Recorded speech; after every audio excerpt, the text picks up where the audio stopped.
La luz de otoño que se filtraba por la ventana del salón tenía un tono grisáceo, casi melancólico, que parecía teñir cada rincón del modesto piso de mi hija. Era uno de esos días en los que el cielo pesa sobre la ciudad, un reflejo perfecto del ambiente que se había instalado entre nosotras desde hacía meses.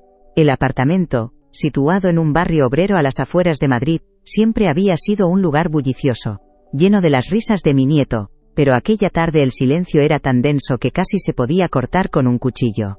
Los juguetes de Daniel estaban esparcidos en una esquina, como un recordatorio silencioso de una alegría que se había ausentado, y el aire estaba cargado de un resentimiento acumulado, de palabras no dichas y de una tensión que anunciaba una tormenta inevitable. Yo estaba sentada en el borde del sofá, con la espalda tan recta que dolía, una postura que había adoptado como armadura a lo largo de los años. A mis 62 años, la jubilación me había dejado con demasiado tiempo para pensar y observar, y cada detalle en la vida de Sofía se me antojaba un error que yo, y solo yo, podía corregir. Llevaba el pelo recogido en mi moño tirante de siempre, un peinado práctico y pulcro que reflejaba mi necesidad de orden y control. Mi rostro, surcado por arrugas que hablaban más de preocupación que de felicidad, delataba un cansancio profundo, una tristeza resignada que intentaba ocultar tras una fachada de firmeza. Mis manos, entrelazadas sobre mi regazo, apretaban con una fuerza que traicionaba mi aparente calma. Mi hija, Sofía, se movía por la cocina con una energía frenética y contenida. A sus 35 años, la vida parecía haberle pasado por encima. El estrés de su trabajo a media jornada, la crianza de un niño de 5 años y las dificultades económicas habían dejado ojeras permanentes bajo sus ojos, y una crispación constante en su mandíbula. La veía y mi corazón se encogía, pero mi instinto no era el de abrazarla, sino el de señalarle todo lo que, a mi juicio, estaba haciendo mal. Creía, con la certeza ciega que solo una madre puede tener, que mi experiencia era un faro indispensable en su vida, sin darme cuenta de que mi luz se había vuelto tan intensa que la estaba cegando y asfixiando por completo. La discusión, como tantas otras, comenzó con una nimiedad, un comentario mío lanzado al aire con la supuesta intención de ayudar, sobre la cena que le estaba preparando a Daniel. Le dije que freír croquetas no era lo más sano, que un puré de verduras sería mejor para él. Fue la chispa que incendió la pradera. Sofía se detuvo en seco, con la espumadera en la mano, y se giró para mirarme. Su mirada ya no era de fastidio como en otras ocasiones, era una mirada de agotamiento absoluto. El tipo de mirada de alguien que ha llegado a un punto sin retorno, un precipicio del que ya no tiene miedo a saltar porque el cansancio es mayor que el vértigo. «Mamá, por favor», susurró, y su voz tembló, no de debilidad, sino de una rabia que llevaba demasiado tiempo hirviendo bajo la superficie. Yo, en mi ceguera, interpreté su tono como una afrenta, una falta de respeto hacia mi sabiduría. En lugar de callar, redoblé la apuesta. Comencé a hablar de la organización de la casa, del dinero que gastaba en cosas innecesarias, de la forma en que permitía que el niño viera demasiada televisión. Cada palabra era un ladrillo más en el muro que llevaba años construyendo entre nosotras, un muro que yo creía que era un refugio para ella, cuando en realidad se había convertido en su prisión. Pude ver cómo sus hombros se hundían con cada una de mis frases.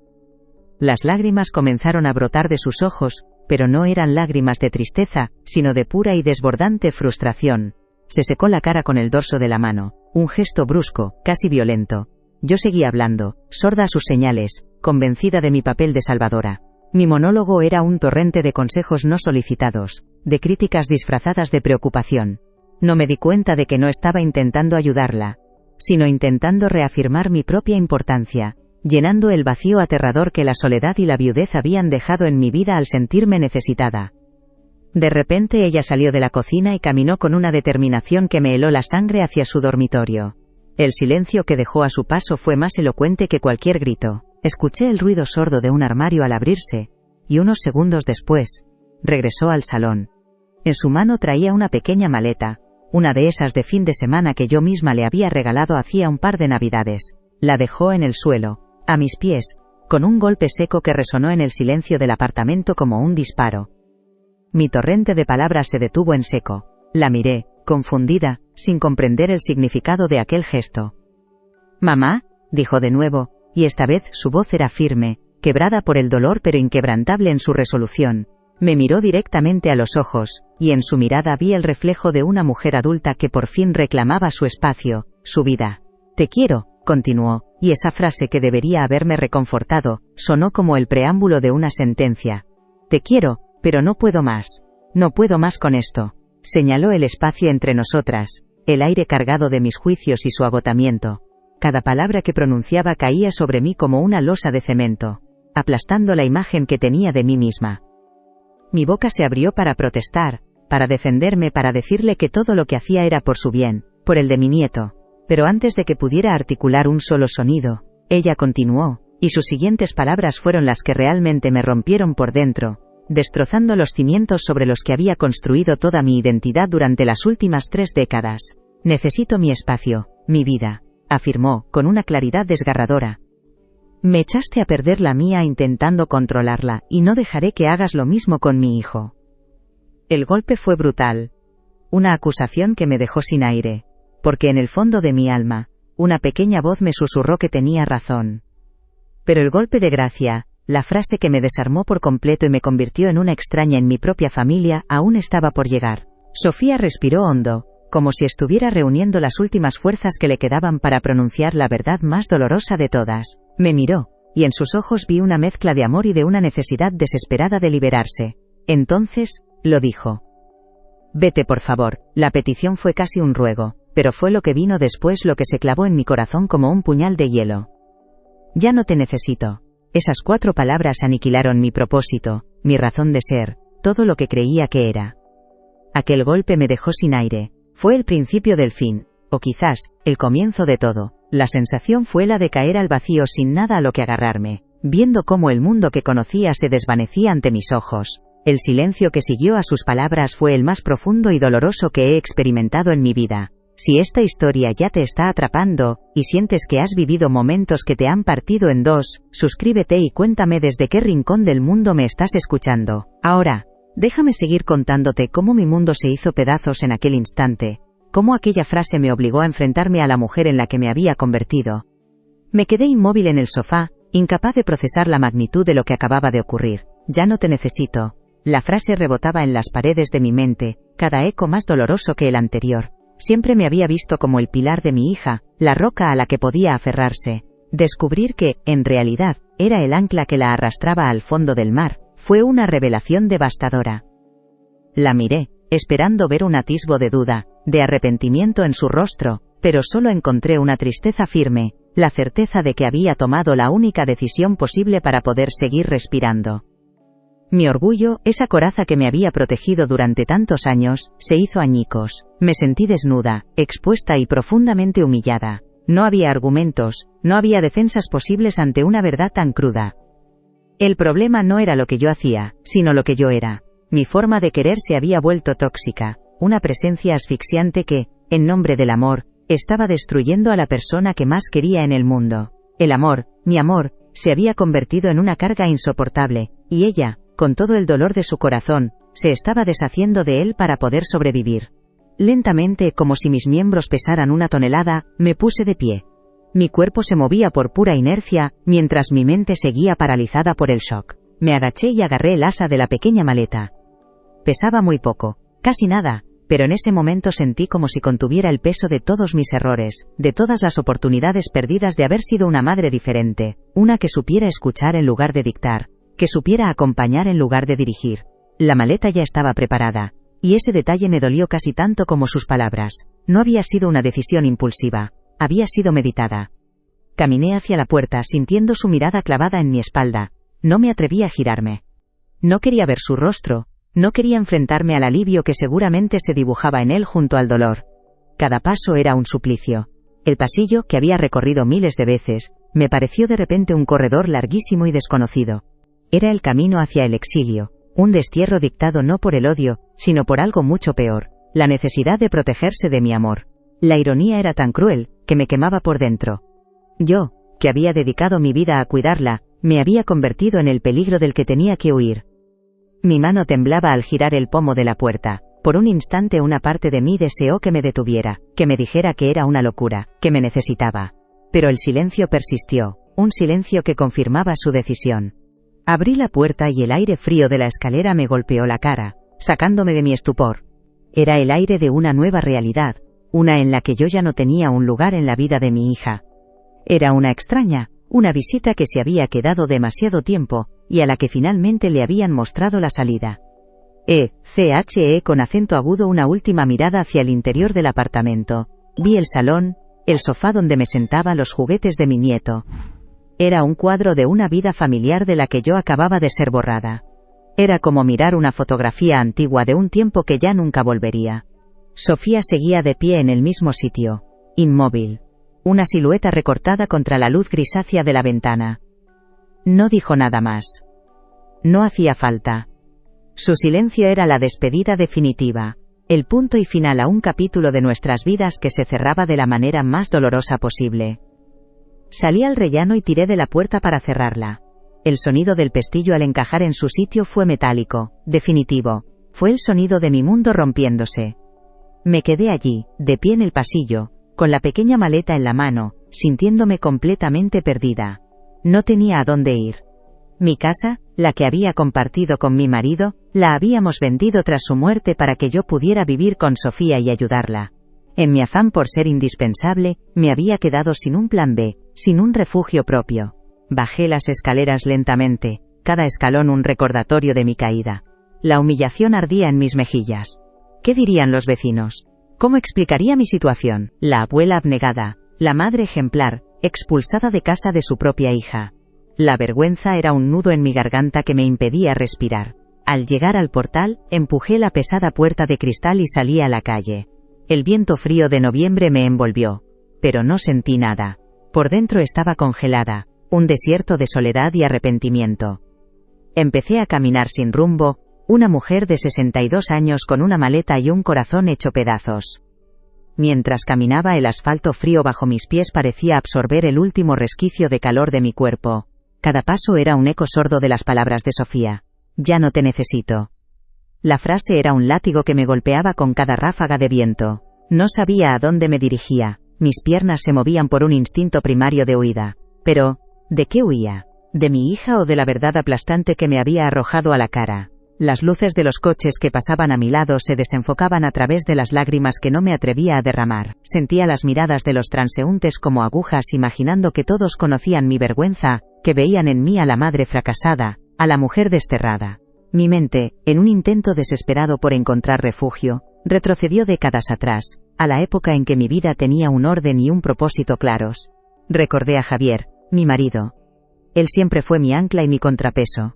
Su risa era como un bálsamo que suavizaba mis aristas más afiladas. Cuando yo me ponía demasiado seria o controladora, él me tomaba de la mano y me decía con una sonrisa: María, deja que la niña respire. Se parece a ti, es más fuerte de lo que crees.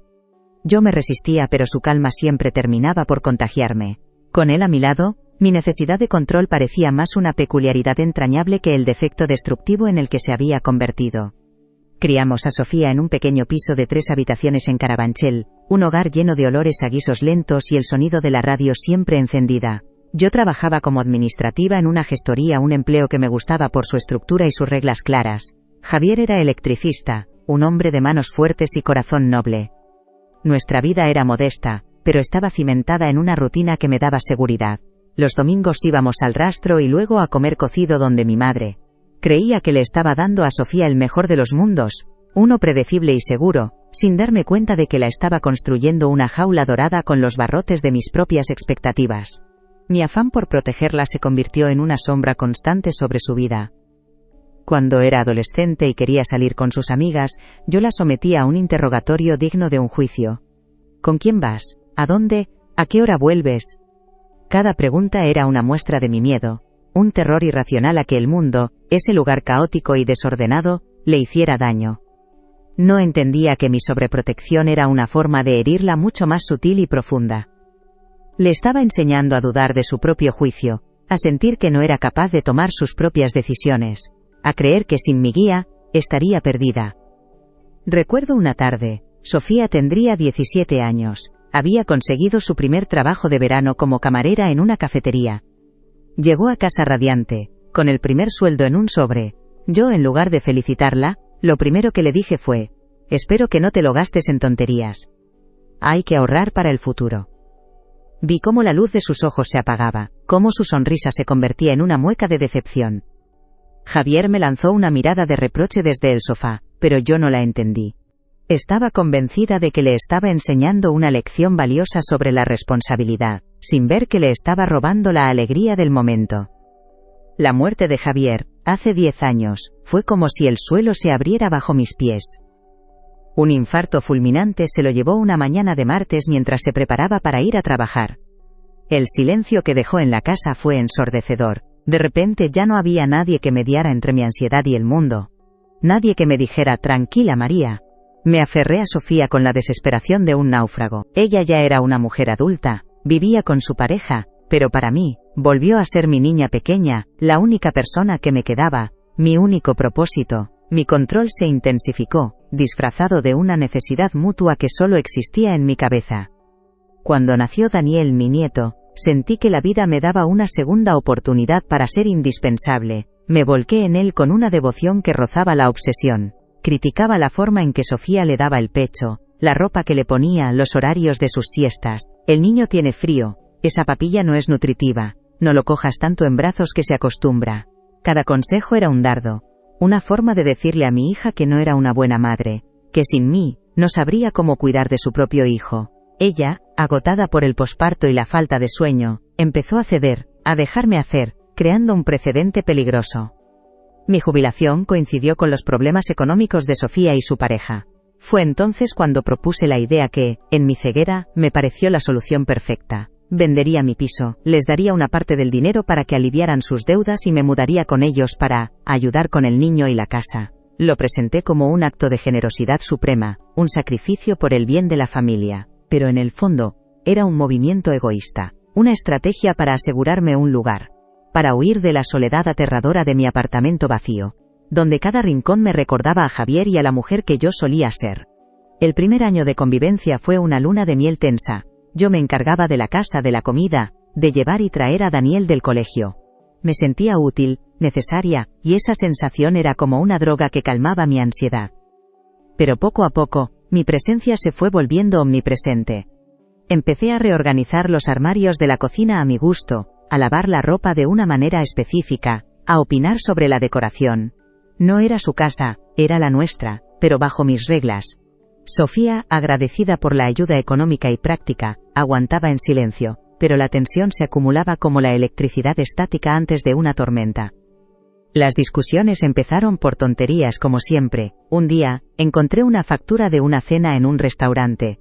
«¿Casi 100 euros en una cena?», le dije, con un tono que mezclaba incredulidad y reproche. «Con lo que cuesta ganar el dinero». Sofía explotó. «Mamá, es mi dinero. Tenemos derecho a darnos un capricho de vez en cuando». Fue la primera vez que me levantó la voz de esa manera. Yo me sentí ofendida, atacada. «Así me agradeces todo lo que hago por vosotros», le respondí, utilizando el arma más cobarde, la culpa. Ella se retiró a su habitación llorando, y yo me quedé en el salón, sintiéndome una víctima. Nuestra relación se convirtió en un campo de minas. Cada conversación era una oportunidad para que yo señalara un error, para que ella se sintiera juzgada. Si llegaba tarde del trabajo, yo la recibía con una mirada de desaprobación. Si compraba algo para ella, yo suspiraba al ver la bolsa.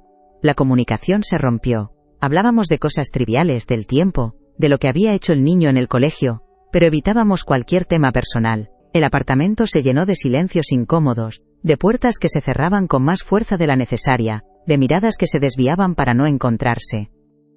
El marido de Sofía, Carlos, intentaba mediar al principio. «María, Sofía está muy estresada, intenta no presionarla tanto», me decía con amabilidad. Pero yo interpretaba sus palabras como una crítica, como si se estuviera poniendo de su parte en mi contra. Empecé a verlo como un enemigo, a sentir que él era el que metía ideas en la cabeza de mi hija. Mi paranoia creció, aislándome aún más. Me convencí de que ellos dos estaban en mi contra, que no valoraban mi sacrificio. La narrativa que construí en mi cabeza me convertía en la mártir de una familia desagradecida. Recuerdo una noche, hace unos meses. Daniel tenía fiebre y no paraba de llorar.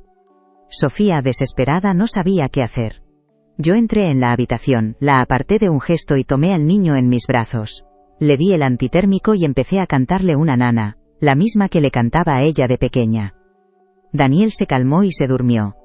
Me giré hacia Sofía con una mirada de triunfo, una mirada que decía: «¿Ves? Sin mí no puedes».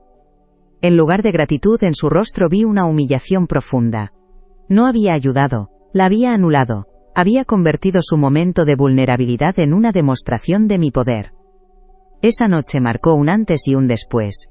Sofía empezó a poner distancia. Dejó de contarme sus problemas. Se volvió más reservada, más fría. Yo, en lugar de entender la señal, redoblé mis esfuerzos por penetrar su armadura. La llamaba al trabajo, le dejaba notas con instrucciones por toda la casa, le enviaba mensajes con artículos sobre crianza o finanzas. Cada uno de mis intentos por conectar era una agresión, un recordatorio de que yo no confiaba en ella, de que la consideraba una niña incompetente que necesitaba mi supervisión constante para sobrevivir. La última semana antes de la explosión final fue la peor. La sentía más distante que nunca, apenas cruzábamos palabra. El ambiente era tan denso que me costaba respirar. Yo andaba de puntillas por la casa, con una mezcla de rabia y miedo. Rabia por su ingratitud, miedo a que finalmente hiciera lo que yo más temía, echarme. Ese miedo me volvía aún más controladora, más crítica, en un círculo vicioso que nos estaba destruyendo a las dos. Buscaba el conflicto, porque incluso una discusión era mejor que esa indiferencia glacial, y así llegamos a esa tarde de otoño. Mi comentario sobre las croquetas no fue casual, fue una provocación deliberada, la gota que yo misma elegí para colmar el vaso. Quería una reacción, quería que me gritara, que me dijera algo, cualquier cosa que rompiera ese silencio insoportable. Pero nunca, ni en mis peores pesadillas, imaginé la reacción que obtuve. No esperaba la maleta. No esperaba la calma desgarradora de su voz, y sobre todo, no esperaba esas 4 palabras que demolieron mi existencia: ya no te necesito. Mis pies me llevaron, sin que yo me diera cuenta, a un parque. El Parque del Retiro. Un lugar al que solía traer a Sofía de pequeña para que montara en las barcas del estanque. La ironía me golpeó con la fuerza de un puñetazo. Me dejé caer en un banco de madera, con la pequeña maleta a mi lado como una compañera de desgracias. El sol de la tarde se estaba poniendo, tiñendo el cielo de tonos anaranjados y violetas. Una belleza que me resultaba obscena en medio de mi desolación. Me quedé allí, inmóvil, viendo cómo la vida seguía su curso a mi alrededor. Familias paseando, niños corriendo detrás de las palomas, parejas que se besaban ajenas a mi dolor. Cada escena de felicidad era una tortura. Yo era una isla de miseria en un océano de normalidad. Me sentía invisible y al mismo tiempo terriblemente expuesta. Tenía la sensación de que llevaba un cartel colgado al cuello que decía: rechazada, inútil, sola. El frío empezó a calarme los huesos, pero no me moví. No tenía dónde ir. Por primera vez en mi vida, no había un plan, no había una rutina, no había nadie que me esperara. Estaba completamente a la deriva. Las horas pasaron, la noche cayó sobre el parque, y los paseantes se fueron retirando. Las farolas se encendieron, arrojando una luz amarillenta y fantasmal sobre los árboles desnudos. Un guarda de seguridad pasó cerca y me miró con suspicacia, pero no me dijo nada. Yo seguía en el mismo banco, paralizada. Mi mente era un torbellino de culpa, rabia y autocompasión. ¿Cómo había llegado a esto? ¿En qué momento mi amor se había vuelto tan venenoso? ¿Era posible que todo lo que yo creía haber hecho por bien en realidad solo hubiera causado daño? Me acordé de mi propia madre. Era una mujer dura, de pocas palabras, que había enviudado joven, y había sacado adelante a 3 hijos sola. Su forma de querer era práctica, sin adornos. Nunca me dijo te quiero, pero me lo demostraba cosiendo los rotos de mis uniformes y teniendo siempre un plato de comida caliente en la mesa. Quizás yo había intentado imitar su fortaleza, pero la había convertido en rigidez. Ella nunca se había metido en mi vida de casada. Me había dejado cometer mis propios errores. ¿Por qué yo no había sido capaz de hacer lo mismo con Sofía? La respuesta era dolorosamente simple: el miedo. Mi madre tenía fe, una fe inquebrantable en Dios que la sostenía. Yo no tenía nada de eso. Mi única religión había sido mi familia. Mi marido y mi hija eran los pilares de mi existencia. Cuando Javier murió, sentí que uno de los pilares se derrumbaba, y me aferré al otro con una fuerza desmedida, sin darme cuenta de que lo estaba resquebrajando con el peso de mi propia dependencia. Mi necesidad de ser necesitada no era amor, era egoísmo puro y duro. El frío se volvió insoportable. Temblando, me levanté y empecé a caminar de nuevo, esta vez sin rumbo dentro del parque. La maleta golpeaba contra mi pierna a cada paso. ¿Qué había dentro? Sofía la había preparado. Seguramente un par de mudas, mi neceser, quizás el libro que estaba leyendo. El gesto de tenerla preparada me dolía más que los gritos. Significaba que no había sido una decisión del momento. Llevaba tiempo planeándolo, esperando el momento adecuado, o el momento inevitable, para pedirme que me fuera. Había estado viviendo con una sentencia de expulsión sobre mi cabeza sin saberlo. Encontré un pequeño kiosco de bebidas cerrado y me acurruqué en el hueco de la puerta, buscando un poco de refugio del viento. Abracé mis rodillas y escondí la cara entre ellas. Y entonces, por fin, lloré. Lloré por Javier, por la soledad, por la hija que sentía que había perdido para siempre. Lloré por la mujer estúpida y ciega en la que me había convertido. Fue un llanto silencioso, convulso, que me sacudió el cuerpo entero y me dejó vacía y agotada. No fue un llanto de autocompasión, sino de pura y devastadora lucidez. Al amanecer el parque empezó a despertar. Los primeros corredores matutinos, los trabajadores de mantenimiento. Me sentía sucia, humillada. Mi moño tirante se había deshecho y algunos mechones de pelo gris caían sobre mi cara. Mi ropa estaba arrugada. Era la imagen de la derrota. Volví a mi banco, el que ya consideraba mío, y me senté, sin saber qué hacer a continuación. Mi pensión era mínima. No podía permitirme un hotel más de una noche o dos. La idea de llamar a alguna de mis viejas amigas me llenaba de vergüenza. ¿Qué les diría? Pasé el día entero en ese banco. Vi el sol subir y luego bajar de nuevo.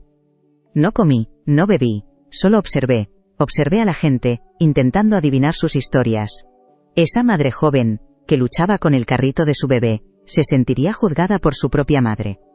Ese hombre mayor que leía el periódico solo en un banco, se sentiría tan solo como yo. De repente el mundo estaba lleno de personas, cada una con su propia carga, su propia batalla silenciosa. Por primera vez en mucho tiempo, dejé de mirarme el ombligo y empecé a ver a los demás. Fue entonces cuando me fijé en él. Era un chico joven, de unos 20 años, sentado en el césped no muy lejos de mi banco. Tenía el pelo oscuro y revuelto y llevaba unos auriculares grandes. En su regazo, un cuaderno de dibujo. Pasaba largos ratos observando algo o a alguien, y luego se inclinaba sobre el papel, y dibujaba con una concentración absoluta. No le di mayor importancia, era solo una pieza más del paisaje humano del parque. Un detalle en un día que se me antojaba interminable y vacío de significado. Al día siguiente volví al mismo banco. Se había convertido en mi único refugio, un lugar familiar en medio del caos. El chico del cuaderno estaba allí de nuevo.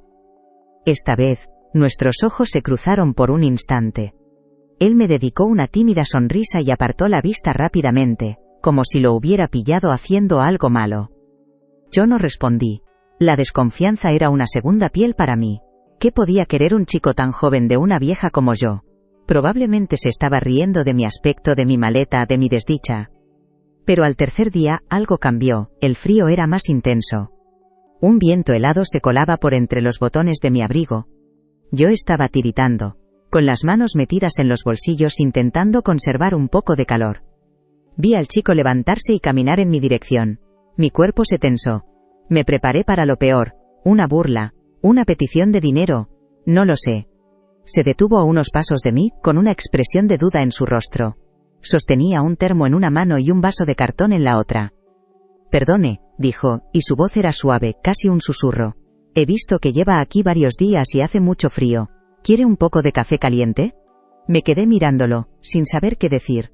Su oferta era tan simple, tan inesperada, que me desarmó. Mi primer instinto fue negarme.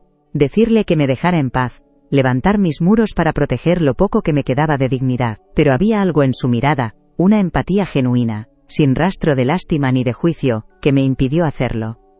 Asentí con la cabeza, incapaz de articular palabra. Él sonrió, una sonrisa amable que le iluminó la cara. Desenroscó la tapa del termo y sirvió el café humeante en el vaso. Me lo tendió. Mis manos temblaban tanto por el frío y los nervios que casi lo derramó.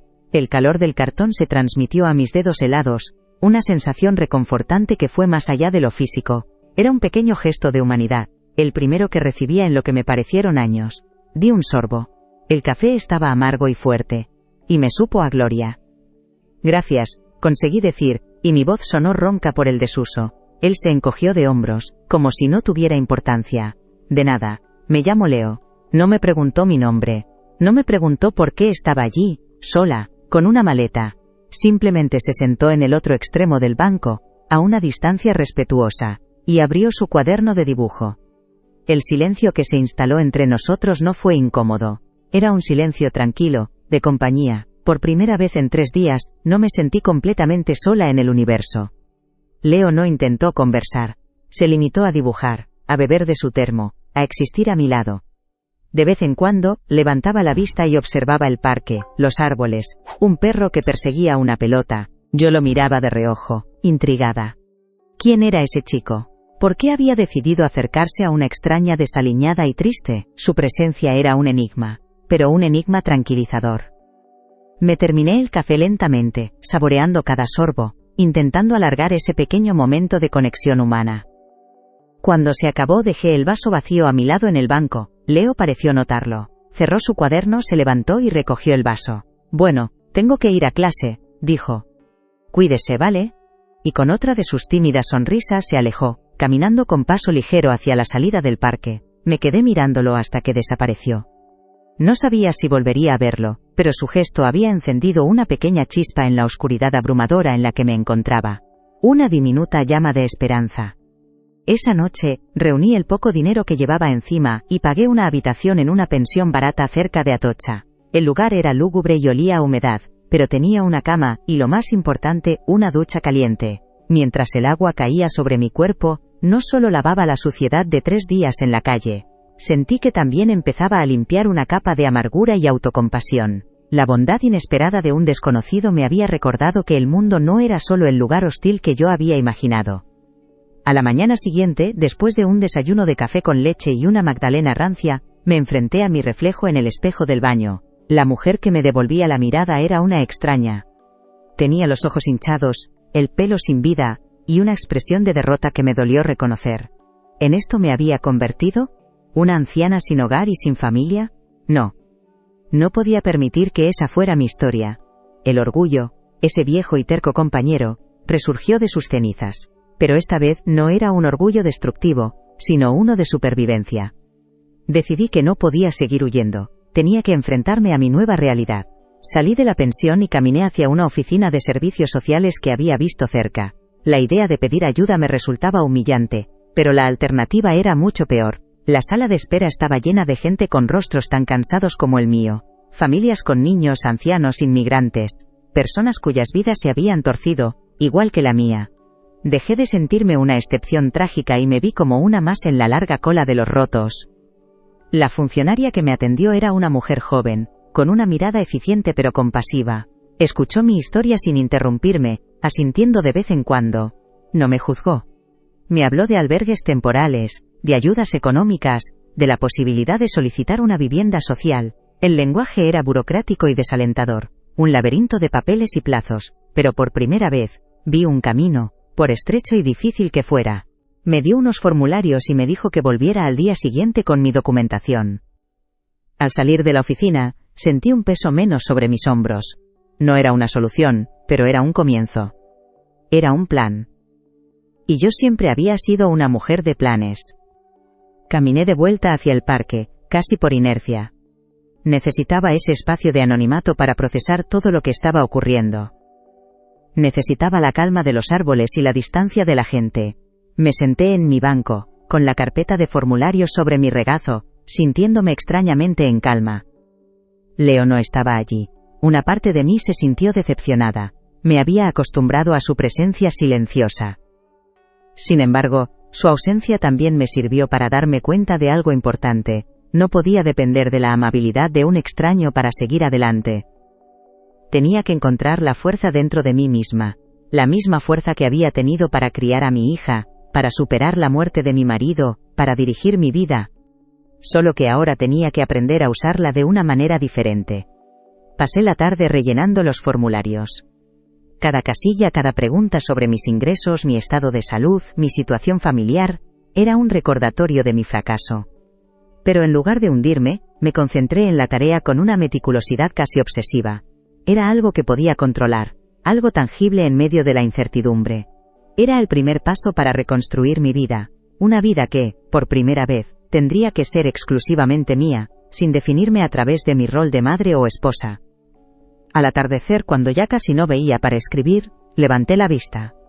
Y entonces lo vi. Leo venía caminando hacia el banco. con su cuaderno bajo el brazo y una bolsa de papel en la mano. Me sonrió al verme. «Sabía que la encontraría aquí», dijo, como si fuera la cosa más natural del mundo. Se sentó a mi lado y sacó de la bolsa 2 bocadillos envueltos en servilletas. «He pensado que quizás tendría hambre», añadió, tendiéndome uno. Era de tortilla de patata, mi favorito. Acepté el bocadillo, conmovida por su consideración. Comimos en silencio durante un rato, viendo cómo el cielo se teñía de los mismos colores del primer día que llegué al parque. Pero esta vez, ya no me parecían obscenos, simplemente eran hermosos. «¿Dibujas mucho?», le dije, rompiendo el silencio. Era la primera pregunta que le hacía. El primer interés genuino que mostraba por alguien que no fuera yo misma en mucho tiempo. Él pareció sorprendido, pero luego sonrió. «Es lo que quiero hacer en la vida, ser artista». Me habló de sus estudios de Bellas Artes, de lo difícil que era compaginarlo con su trabajo de camarero. Me contó que su familia, en un pequeño pueblo de Extremadura, no entendía su vocación. Creían que se iba a morir de hambre. «Quieren que sea funcionario, como mi padre», dijo, con una mezcla de cariño y frustración. «Les quiero mucho, pero, a veces para poder ser tú mismo tienes que poner un poco de distancia, aunque duela». Sus palabras me golpearon como un eco de las de Sofía. Por primera vez, vi la situación desde el otro lado. Vi a mi hija no como una traidora, sino como alguien que luchaba por respirar, por ser ella misma, lejos de mi sombra opresiva. El dolor que sentí no fue de rabia, sino de una profunda y amarga comprensión. Yo no era la víctima de esta historia. Era la villana, una villana que actuaba en nombre del amor, la peor clase de todas. El bocadillo se me hizo un nudo en la garganta. Levanté la vista y miré a Leo, a ese chico que, sin saberlo, me estaba dando la lección más importante de mi vida. «¿Puedo ver tus dibujos?», le pregunté, y mi voz sonaba diferente, más suave. Él dudó un instante, y luego me tendió el cuaderno, abierto por una de las páginas. En ella, había un retrato a lápiz de una mujer sentada en un banco, con la mirada perdida en el horizonte, y una pequeña maleta a sus pies. La mujer tenía el pelo desordenado y los hombros hundidos por el peso del mundo. Era yo. Pero no era una caricatura cruel. El dibujo captaba mi soledad, mi fragilidad, pero también una extraña dignidad. Me vi a mí misma a través de sus ojos, y no vi a un monstruo, sino a una persona rota. El día que salí de la pensión porque ya no podía pagarla, llovía a cántaros, una lluvia fina y persistente que empapaba la ropa y el alma. Con mi carpeta de formularios bajo el brazo y mi maleta en la otra mano, me dirigí a un albergue municipal cuya dirección me habían dado en servicios sociales. El lugar estaba en una calle estrecha y oscura, y la fachada del edificio era gris y deprimente. Una cola de gente esperaba bajo un pequeño toldo para poder entrar. Me uní a ellos, sintiéndome la última de la fila, no solo física, sino existencialmente. Dentro, el olor a desinfectante y a tristeza se mezclaba en el aire. Compartí habitación con otras 3 mujeres, cada una con su propio universo de problemas encerrado en una mirada ausente. Una de ellas, una mujer mayor llamada Pilar, me contó que sus hijos la habían metido en una residencia, pero se había escapado porque la trataban como a un mueble. Su historia, aunque diferente, resonaba con la mía. Ambas éramos mujeres que nos habíamos vuelto invisibles para nuestras familias, un estorbo del que había que deshacerse. Las noches en el albergue eran largas y ruidosas, los ronquidos, las toses, los sollozos ahogados en la oscuridad. Yo me tumbaba en mi litera, mirando el techo desconchado, y repasaba mi vida una y otra vez, como si estuviera viendo una película en la que yo era la protagonista y la antagonista al mismo tiempo. Recordaba los cumpleaños de Sofía, las funciones del colegio a las que nunca falté, las noches en vela cuando estaba enferma. ¿Cómo todo ese amor se había podido transformar en esto? Empecé a entender que el amor no era una cantidad sino una calidad. Yo había amado a mi hija inmensamente, pero la había amado mal. Mi amor era posesivo, egoísta, condicional. La quería para mí, para que llenara mis vacíos, para que diera sentido a mi existencia. No la había querido por ella misma, por la mujer increíble en la que se había convertido a pesar de mí. La había querido como una extensión de mi propio ser, y cuando ella intentó cortar el cordón umbilical, yo me resistí con todas mis fuerzas, causándole un daño inmenso. Durante el día, mi rutina era un peregrinaje por oficinas y ventanillas. Citas. Fue Amparo, una antigua vecina del barrio de Sofía, quien me encontró a la salida de la oficina de servicios sociales. Su cara, una máscara de preocupación genuina mezclada con ese apetito por el drama ajeno tan propio de ella, se iluminó al verme. Me agarró del brazo con una familiaridad que ya no me correspondía, y sin preámbulos, soltó la noticia que hizo que mi corazón se detuviera por un instante. Daniel, mi nieto, estaba enfermo. Fiebre muy alta desde hacía 2 días. Y Sofía estaba sola, completamente desbordada, porque Carlos había tenido que salir de viaje por trabajo. Cada palabra de Amparo era como una palada de tierra sobre el ataúd de mi recién estrenada calma. Un recordatorio brutal de un papel que ya no me pertenecía, pero que mi cuerpo y mi alma reclamaban con una fuerza atávica. Mi primer impulso fue un tsunami de te lo dije, una ola violenta de justificación que amenazaba con ahogar todos mis pequeños progresos. La antigua María se apoderó de mí, visualizando la escena con una claridad meridiana. Yo corriendo hacia el piso, abriendo la puerta con la llave que aún guardaba por si acaso, encontrando a mi hija desesperada y a mi nieto ardiendo en fiebre. Tomaría el control, le prepararía un baño de agua tibia, le daría la dosis correcta de paracetamol, y la regañaría suavemente por no haberme llamado. Demostraría, de una vez por todas, que sin mí, ella no podía. Que mi presencia no era un capricho, sino una necesidad vital. La tentación de sentirme indispensable de nuevo fue tan abrumadora que casi me dobló por la mitad. Amparo, sin saberlo, estaba dándole voz a todos mis demonios. Pobrecilla, se la ve tan superada, continuaba mientras yo asentía con la cabeza ausente. Una madre siempre hace falta en estos momentos, ¿verdad, María? Por mucho que se hagan las modernas y las independientes, sus palabras eran un bálsamo venenoso para mi orgullo herido. Me ofrecían la excusa perfecta para volver, para irrumpir en la vida de mi hija y reafirmar mi autoridad, mi lugar en el mundo. Podía usar la enfermedad de mi nieto como un caballo de Troya para reconquistar el territorio perdido. Por un momento terrible deseé hacerlo. Deseé con todas mis fuerzas ser esa mujer de nuevo, la que tenía todas las respuestas, la que solucionaba todos los problemas. Pero entonces, mientras Amparo seguía con su monólogo de lamentaciones, la imagen de Leo vino a mi mente, su voz tranquila diciendo: a veces, para poder ser tú mismo, tienes que poner un poco de distancia. Aunque duela. Recordé el dibujo que me había hecho, esa mujer en el banco, sola y rota, pero con una extraña dignidad en su postura. ¿Quería volver a ser la causa del dolor de mi hija solo para calmar mi propia ansiedad? Quería demostrarle que era débil para yo sentirme fuerte. La náusea subió por mi garganta.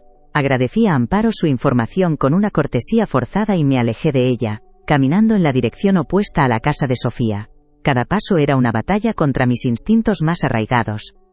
El aire frío de la calle me ayudó a pensar con más claridad. No podía volver a su casa. No así, irrumpir en su momento de mayor vulnerabilidad, no sería un acto de amor, sino una agresión, la confirmación de todas sus acusaciones. Sería la prueba definitiva de que yo no había entendido nada, de que mi único interés era yo misma. Tenía que encontrar otra manera. Una forma de ayudar que no implicara control, una forma de querer que no fuera una invasión. Tenía que demostrarle, y demostrarme a mí misma, que era capaz de amarla en libertad, respetando sus límites, incluso cuando mi corazón gritaba por romperlos todos. La idea, al principio difusa, empezó a tomar forma en mi mente con una claridad sorprendente. Era una idea sencilla, casi ridícula en su simpleza, pero que se sentía profundamente correcta. Volví sobre mis pasos y me dirigí al mercado del barrio, un lugar que conocía como la palma de mi mano. Con el poco dinero que me quedaba para la semana, compré los ingredientes para hacer un caldo de pollo. No cualquier caldo, sino el caldo que mi madre me hacía a mí, y que yo le hacía a Sofía cada vez que se ponía enferma. Un caldo denso, dorado, lleno de fideos finos y trocitos de pollo desmenuzado.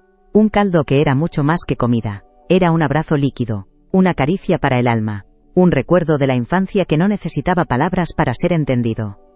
La cocina comunitaria del albergue era un espacio caótico y ruidoso, pero esa tarde me pareció un santuario.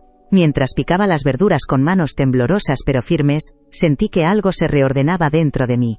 Cada gesto era un acto de meditación.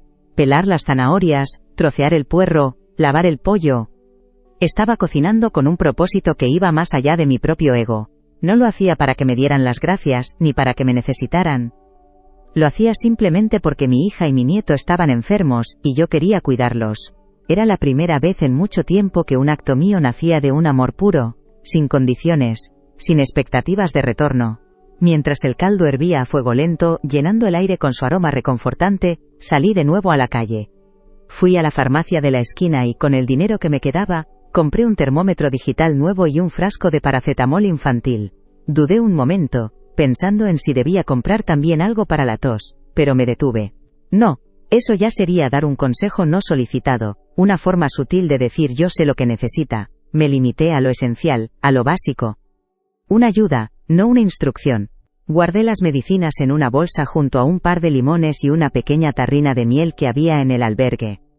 Cuando el caldo estuvo listo, lo colé con cuidado y lo vertí en un gran recipiente de cristal que había comprado en un bazar. Era pesado y caliente entre mis manos. Lo metí todo en una bolsa de tela resistente y emprendí el camino hacia el edificio de Sofía.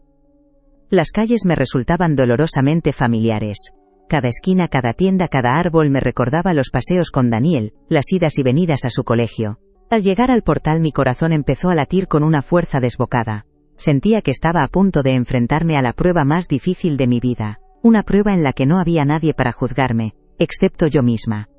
Subí las escaleras lentamente, como si cada peldaño fuera un obstáculo emocional que debía superar. El rellano de su puerta estaba en silencio. Me imaginé a Sofía dentro, agotada, meciendo a mi nieto en brazos, desesperada por un momento de respiro. Mi mano se alzó, instintivamente, para llamar al timbre. Mis nudillos rozaron la madera fría de la puerta. Y entonces me detuve. Respiré hondo, cerré los ojos y bajé la mano. No. No podía llamar. Si lo hacía, todo el significado de mi gesto se perdería. La convertiría en una transacción, la obligaría a darme las gracias, a enfrentarse a mí cuando no tenía fuerzas. Saqué de mi bolso un trozo de papel y un bolígrafo. Me apoyé en la pared del rellano y, con una letra temblorosa que apenas reconocía como mía, escribí la nota más corta y más difícil de mi vida. No había reproches, no había consejos, no había justificaciones. Solo unas pocas palabras que salieron directamente de ese rincón de mi corazón que por fin estaba aprendiendo a querer de verdad. Para que recuperéis fuerzas, escribí. Y después de una pausa, añadí la frase que era la clave de todo, la prueba de mi rendición y de mi amor incondicional: no hace falta que llames. Terminé la nota con un: solo quiero que sepáis que os quiero, mamá. Releí las palabras una y otra vez. Eran tan simples, pero contenían todo un universo de significado. Eran la aceptación de mi nuevo lugar, el respeto por su espacio, la expresión de un amor que ya no pedía nada a cambio. Doblé el papel con cuidado y lo metí en la bolsa, junto al recipiente del caldo y las medicinas. Dejé la bolsa en el felpudo, justo delante de la puerta. El gesto fue solemne, casi ceremonial. Era una ofrenda, un acto de fe. Me quedé mirando la bolsa durante un largo minuto. Representaba todo lo que quería ser, y todo lo que había luchado por dejar de ser. Era un puente tendido sobre un abismo de dolor y malentendidos, un puente que ella era libre de cruzar o no. Por última vez, la tentación de quedarme, de esperar a que abriera la puerta, de ver su reacción, me asaltó. Pero la vencí. Me di la vuelta, sin hacer ruido, y empecé a bajar las escaleras. Cada paso que me alejaba de esa puerta era un paso hacia mi propia liberación. Al llegar a la calle, la lluvia había cesado. Un tímido rayo de sol se abría paso entre las nubes, iluminando el asfalto mojado. Lo interpreté como una señal, una pequeña aprobación del universo. No me sentía eufórica, ni victoriosa.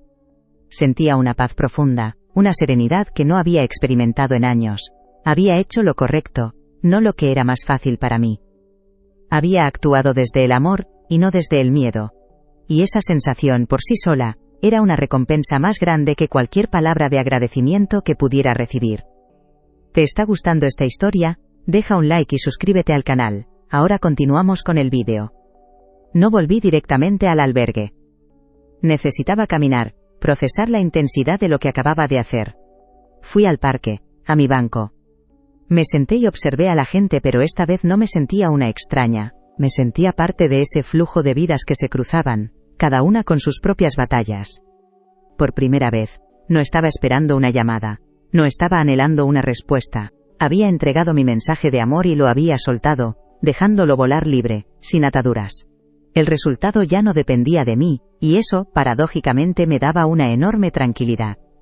Mientras tanto, en el piso de arriba, Sofía, con el pelo revuelto y profundas ojeras, decidió que tenía que bajar la basura. El cubo desbordaba y el olor empezaba a ser insoportable. Abrió la puerta con desgana arrastrando los pies por el pasillo, con la bolsa de basura en una mano. Su mente estaba nublada por el cansancio y la preocupación. Daniel por fin se había dormido, pero su frente seguía ardiendo. Se sentía sola, incompetente, una niña jugando a ser adulta, justo como yo siempre la había hecho sentir. Al abrir la puerta, estuvo a punto de tropezar con la bolsa que había en el felpudo, frunció el ceño, confundida. ¿Se habría dejado algo el repartidor de la compra online? Se agachó para mirarla y entonces lo vio. El recipiente de cristal era inconfundible. Era el que usaba yo para llevarle comida, el que le había regalado en su último cumpleaños. Su corazón dio un vuelco. Con manos temblorosas, abrió la bolsa y encontró el caldo, aún tibio, las medicinas y la pequeña nota doblada. Desdobló el papel y leyó mis palabras. Las leyó una vez, y luego otra, y otra más, como si no pudiera creer lo que veían sus ojos. No hace falta que llames. Esa frase fue la que la rompió. No era una orden, no era una trampa, era un permiso. Un permiso para recibir ayuda sin tener que pagar un peaje emocional. Un permiso para ser cuidada sin ser controlada. Era el gesto que llevaba toda su vida esperando, el que nunca había creído posible. Y en ese momento, en el umbral de su casa, Sofía se derrumbó. Las lágrimas que brotaron de sus ojos no eran de rabia ni de frustración, eran lágrimas de alivio. Un llanto profundo, sanador, que parecía arrastrar años de resentimiento y dolor. Lloró por la niña que siempre había querido la aprobación de su madre, y por la mujer que había tenido que levantar un muro para poder sobrevivir. Lloró por la dureza de mis críticas, pero también por el amor inmenso que sabía que se escondía debajo de ellas. Abrazó el recipiente de caldo como si fuera un tesoro, y por primera vez en semanas, sintió que quizás, solo quizás, había esperanza para nosotras. Yo, ajena a todo esto, seguía sentada en mi banco. El sol ya se estaba poniendo, tiñendo el cielo de los mismos colores naranjas y violetas que tanto me habían dolido el primer día. Pero ahora los veía con otros ojos. Ya no eran el decorado de mi tragedia, sino la promesa de un nuevo amanecer. Me sentía agotada, pero era un cansancio bueno, el de quien ha librado una batalla importante y ha salido de ella si no victoriosa, al menos íntegra. Esa noche, en mi litera del albergue, no di vueltas en la cama, no repasé mis errores ni me lamenté por mi suerte. Por primera vez desde que Sofía me había echado, mi mente estaba en silencio. Había aprendido la lección más dura de todas, que el amor más grande es el que sabe hacerse a un lado, el que prioriza la felicidad del otro, por encima de la propia necesidad de ser necesitado. Había dado el primer paso para convertirme en la madre que Sofía merecía, y no en la que yo, por mi propio egoísmo, había decidido ser. No sabía qué pasaría a continuación, quizás Sofía no llamaría nunca. Quizás nuestra relación se limitaría a estos gestos silenciosos a través de una puerta cerrada. Y por extraño que pareciera, estaba en paz con esa posibilidad, porque ya no se trataba de recuperarla a ella, sino de recuperarme a mí misma. De encontrar mi valor no en lo indispensable que era para los demás, sino en la mujer en la que me estaba convirtiendo. Alguien capaz de amar sin poseer, de cuidar sin asfixiar. Cerré los ojos y, en la oscuridad del dormitorio compartido, sonreí. No era una sonrisa de alegría, sino de algo mucho más profundo, de aceptación. Había tocado fondo, me había enfrentado a la peor versión de mí misma, y, en lugar de romperme, había empezado a reconstruirme sobre unos cimientos más sólidos, más honestos. El camino que tenía por delante era largo y solitario, pero por primera vez, no me daba miedo. Sabía que, pasara lo que pasara, ya no estaba perdida. Estaba por fin encontrando mi propio camino a casa. Pasaron 3 días. 3 días en los que el silencio del teléfono fue mi única compañía. Pero, por primera vez, no era un silencio que me atormentara. Me levantaba cada mañana en el albergue, hacía mi cama con una pulcritud metódica, y salía a la calle con un propósito. Tenía citas en las oficinas de vivienda, rellenaba formularios y empezaba a trazar un mapa de mi nueva vida, una vida que no dependía de la respuesta de nadie. La paz que sentía era frágil, pero era real. Había hecho mi parte. Había tendido un puente hecho de caldo de pollo y de respeto, y ahora solo me quedaba seguir construyendo mi propio lado de la orilla, sin saber si alguien cruzaría para encontrarse conmigo. Ya no esperaba la redención, solo buscaba la forma de seguir adelante, de ser una persona por mí misma, no para los demás. Fue una tarde de jueves, mientras volvía al albergue con una carpeta llena de papeles que no entendía del todo, cuando el pequeño teléfono móvil que me había comprado, un modelo básico y anticuado, vibró en el bolsillo de mi abrigo. El sonido me sobresaltó. Era un número desconocido, pero mi corazón, ese traidor, supo de inmediato quién era. Me detuve en medio de la acera, con el ruido del tráfico envolviéndome. Dudé un instante, el miedo a la decepción luchando contra una esperanza obstinada. Finalmente, deslicé el dedo por la pantalla y me llevé el teléfono a la oreja. «¿Sí?», dije, y mi voz sonó extrañamente tranquila, como si perteneciera a otra mujer, a una que ya no tenía nada que perder porque ya lo había perdido todo. Al otro lado de la línea el silencio se alargó durante unos segundos que me parecieron una eternidad. Podía oír su respiración, entrecortada y vacilante. «Mamá», susurró Sofía, y su voz estaba rota, cargada de una emoción que no supe descifrar. «Gracias por el caldo». No dijo más, pero en esas pocas palabras lo dijo todo. Yo tragué saliva, luchando por mantener la compostura que tanto me había costado construir. «Lo hice porque os quiero», respondí, y las palabras salieron limpias, sin el peso de la culpa o el reproche. Hubo otra pausa, y entonces ella hizo la pregunta que lo cambió todo, no porque me pidiera volver, sino precisamente porque no lo hizo. ¿Te apetece que nos tomemos un café mañana? No era una absolución, era una invitación. El primer paso en un territorio completamente nuevo para ambas. Elegimos una cafetería a medio camino entre su casa y mi albergue, un lugar neutral, sin recuerdos ni fantasmas. Cuando llegué, ella ya estaba sentada en una mesa junto a la ventana, removiendo un azucarillo en su taza con un nerviosismo que me encogió el corazón. Me senté frente a ella. Y durante los primeros minutos, las palabras se nos atascaron en la garganta. Hablamos del tiempo, de lo mucho que había mejorado Daniel, de trivialidades que servían de escudo contra la enormidad de lo que teníamos que decirnos. Pedí un café solo amargo, como los días que había pasado. Ella pidió un té con leche, la bebida que siempre tomaba cuando necesitaba consuelo. El aire entre nosotras era frágil como el cristal, y ambas teníamos miedo de hacer el movimiento en falso que pudiera hacerlo añicos. Fue ella quien rompió el hielo. Levantó la vista de su taza, y sus ojos, aún marcados por el cansancio, me miraron con una sinceridad brutal. «Mamá, no sabes lo que significó para mí encontrar esa bolsa en la puerta», comenzó, su voz temblando ligeramente. «No fue el caldo, ni las medicinas. Fue la nota.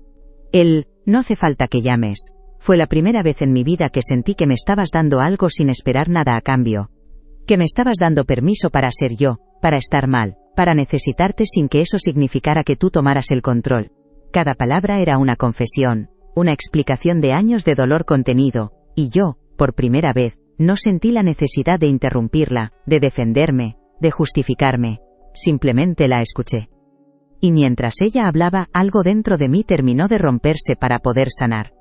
La coraza de orgullo y de autojustificación que había llevado durante décadas, se desmoronó, dejando al descubierto la verdad desnuda de mis errores. Cuando terminó, con lágrimas silenciosas rodando por sus mejillas, yo extendí la mano sobre la mesa y, con una torpeza inusual en mí, cubrí la suya. «Lo siento», susurré, y la palabra, tan simple, cargaba el peso de una vida entera de equivocaciones. «Lo siento mucho, hija. Creía que te estaba protegiendo, pero solo te estaba asfixiando. Tenías toda la razón del mundo. No supe ser la madre que necesitabas». La confesión me liberó.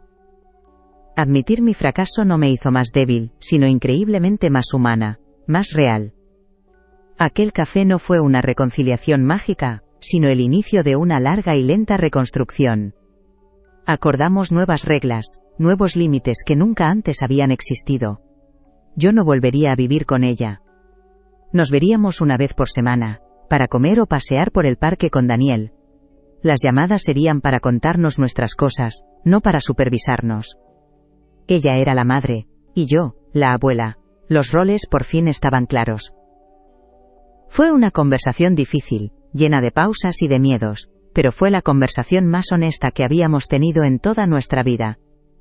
Salí de aquella cafetería sintiendo que había perdido un hogar, pero que estaba en camino de recuperar a mi hija, y lo que era aún más importante, de encontrarme a mí misma. Una semana después, gracias a la ayuda de los servicios sociales, Encontré una habitación en un piso compartido con otras 2 mujeres de mi edad. Era un espacio pequeño, con una cama individual, un armario y una ventana que daba a un patio interior. La primera noche, mientras deshacía mi pequeña maleta y colocaba mis pocas pertenencias en los cajones, me sentí extrañamente en paz. Aquel cuarto no era el hogar que había conocido, pero era mío. Era el primer espacio en más de 60 años que me pertenecía solo a mí. Un lugar donde no tenía que ser la esposa de nadie, ni la madre de nadie. Era simplemente el cuarto de María, y esa idea, que antes me habría aterrorizado, ahora me resultaba extrañamente reconfortante y llena de posibilidades. No quería que mis días se convirtieran en una larga espera hasta la próxima visita de mi hija. Necesitaba un propósito, algo que me hiciera levantarme por las mañanas. Un día, mientras caminaba por mi nuevo barrio, vi un cartel en la puerta de un centro cívico. Buscaban voluntarios para un programa de alfabetización digital, para personas mayores. Yo, que había trabajado toda mi vida como administrativa, rodeada de ordenadores y papeles, sentí una punzada de interés. La idea de enseñar, de ser útil, de una manera que no implicara invadir la vida de nadie, me pareció atractiva. Entré y me apunté sin pensarlo 2 veces, con un nudo de nervios y emoción en el estómago. Era un paso hacia un mundo que no conocía. Mi primera clase fue un desastre cómico y entrañable. Tenía a mi cargo a 5 personas mayores que yo, aterradas por un ratón de ordenador como si fuera una criatura viva. Fui torpe, me equivoqué, pero también me reí. Me reí a carcajadas cuando Manolo, un viudo de 80 años, consiguió enviar su primer correo electrónico a su nieto en Alemania y sus ojos se llenaron de lágrimas de alegría. En ese momento, descubrí una nueva forma de sentirme necesaria, una que no generaba dependencia ni resentimiento, sino gratitud y conexión. Encontré una nueva familia en ese grupo de alumnos testarudos y agradecidos, una comunidad que me valoraba por lo que podía ofrecer, no por lo que esperaban de mí. Mi amistad con Leo se afianzó. Nos veíamos en el parque, pero ya no como una mujer rota y su salvador anónimo. Éramos 2 amigos. Le contaba mis peripecias con mis alumnos del centro cívico, y él me enseñaba los bocetos para su próximo proyecto. Me hablaba de sus frustraciones y de sus sueños, y yo lo escuchaba con un interés genuino, ofreciéndole no consejos, sino la perspectiva de alguien que había vivido lo suficiente para saber que los caminos más difíciles a menudo llevan a los mejores lugares. Él me había enseñado a ver, y yo a mi manera, le estaba enseñando a tener paciencia. Nuestra extraña amistad, nacida en un banco frío, se había convertido en uno de los pilares de mi nueva vida. Las visitas a casa de Sofía se volvieron un bálsamo. Llegaba los domingos por la mañana, y el olor a café recién hecho me recibía en la puerta. Jugaba con Daniel en el suelo, construyendo torres de bloques que él se encargaba de derribar entre carcajadas. Cuando Sofía decía que era la hora de la siesta, yo me levantaba, le daba un beso a mi nieto y empezaba a recoger mis cosas. No había discusiones sobre horarios, ni críticas sobre su forma de educar. Solo respeto. Las despedidas ya no eran tensas. Terminaban con un abrazo cálido y sincero en la puerta, y un «Nos vemos la semana que viene, mamá», que sonaba a música celestial. Estaba aprendiendo el delicado arte de estar presente sin ocupar todo el espacio. Poco a poco, la soledad dejó de ser mi enemiga para convertirse en mi aliada.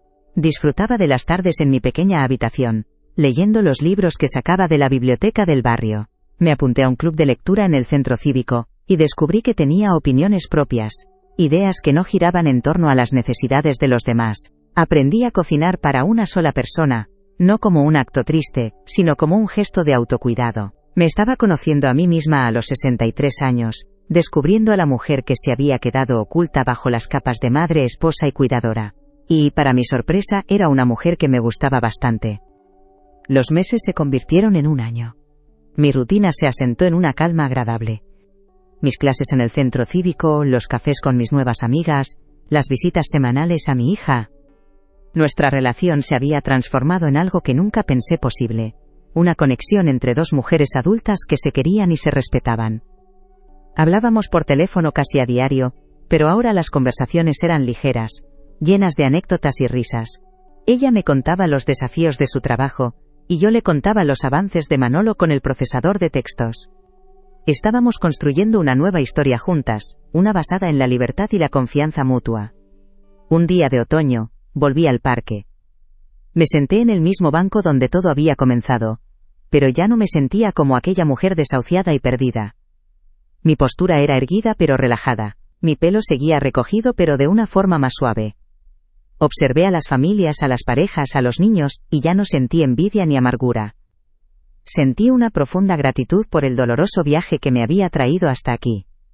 Comprendí que Sofía no me había echado de su casa, me había empujado hacia mi propia vida. Su acto de autopreservación había sido, sin que ninguna de las dos lo supiera, mi mayor acto de salvación. Fue el regalo más duro y más valioso que nadie me había hecho jamás. Y ahí estaba yo, un año después, en el mismo parque, pero en un escenario completamente distinto, sentada sobre una manta de cuadros en el césped, con el sol de otoño calentándome la cara. Sofía estaba a mi lado, contándome animadamente sobre un nuevo proyecto en su trabajo. Daniel, con 6 años cumplidos, corría por la hierba persiguiendo una pelota, y su risa era la banda sonora de mi nueva felicidad. Ya no había tensión, ni palabras no dichas. Solo la comodidad fácil de dos personas que han atravesado una tormenta juntas, y han encontrado en la otra orilla un amor más fuerte y más verdadero. Un amor que ya no necesitaba ser demostrado con sacrificios, sino que se vivía en la simple alegría de compartir una tarde de domingo.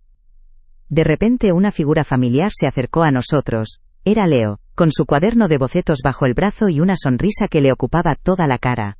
Se sentó con nosotros en la manta y nos enseñó un recorte de un periódico local. Era una pequeña reseña de su primera exposición individual en una galería del barrio.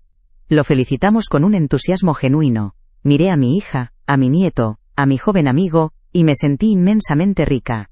Mi vida ya no giraba en torno a un único centro. Se había expandido, creando una constelación de afectos, de propósitos y de alegrías. Ya no era solo la madre de Sofía o la abuela de Daniel. Era María, la voluntaria, la amiga, la lectora. Una mujer completa. Observé a mi nieto correr hacia mí y lanzarse a mis brazos para darme un abrazo pegajoso y lleno de hierba. Se lo devolví, cerrando los ojos y aspirando su olor a infancia y a futuro. En ese instante, comprendí la lección final y más importante de todas. El amor verdadero no se mide por cuánto nos necesitan, sino por cuánto somos capaces de celebrar la independencia de aquellos a quienes amamos. Querer a alguien no es aferrarse con fuerza, es abrir las manos y confiar en que, si el vínculo es real, siempre encontrarán el camino de vuelta, no por necesidad, sino por elección. ¿Has vivido alguna historia que cambió tu forma de ver la vida? Dejen un corazoncito si creen que siempre se puede empezar de nuevo. Suscríbanse para más historias reales que tocan el corazón. Comenten, la vida siempre enseña. Si ustedes también creen en las segundas oportunidades.